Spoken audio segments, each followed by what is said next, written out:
প্ৰাঞ্জল প্ৰতিমে আপোনালোকক সকলোকে স্বাগতম জনাইছো। ফ্ৰেণ্ডছ, আমি প্ৰত্যেক দিনাখনেই আমি ছচিয়েল মিডিয়াত দেখি আছো সেইগৰাকী মৌথৰ বিভিন্ন ধৰণৰ ভিডিঅ'।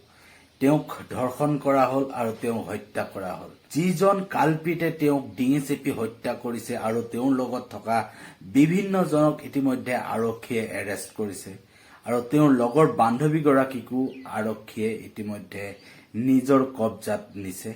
সো ফ্ৰেণ্ডছ, এজনকৈ ধৰা পৰি গৈ আছে। তেওঁৰ লগত যিকেইজনে তেওঁক এই বেইমানি কৰি আচলতে ধৰ্ষণ কৰি মৃত্যু মুখলৈ ঠেলি দিলে, এইগৰাকী সুন্দৰী যুৱতীক ভিডিঅ' আপোনালোকক আজি দেখুৱাম। আপোনালোকৰ এই ভিডিঅ' কেইটা চোৱাৰ পিছত আপোনালোকৰ প্ৰত্যেকৰে চকু পানী ওলাই যাব। আচলতে তেওঁ ৰোগীক কিমান শুশ্ৰূষা কৰিছিল, ৰোগীৰ লগত তেওঁ কিদৰে দিনবোৰ কটাইছিল, কি সুন্দৰভাৱে তেওঁ হস্পিটেলত নিজৰ কৰ্ম কৰি আছিল। সো ফ্ৰেণ্ডছ, এই সকলোবোৰ আচলতে এই ভিডিঅ'ত আপোনালোকে দেখা পাব।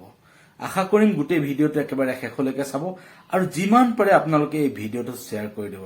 সো ফ্ৰেণ্ডছ, বিভিন্ন ৰোগীৰ মাজত তেওঁ কৰ্মৰত হৈ প্ৰত্যেকজন ৰোগীকে তেওঁ নিজৰ নিচিনাকৈ শুশ্ৰূষা কৰিছিল। সেয়েহে প্ৰত্যেকজন মানুহেই তেওঁক আচলতে ভাল পাইছিল।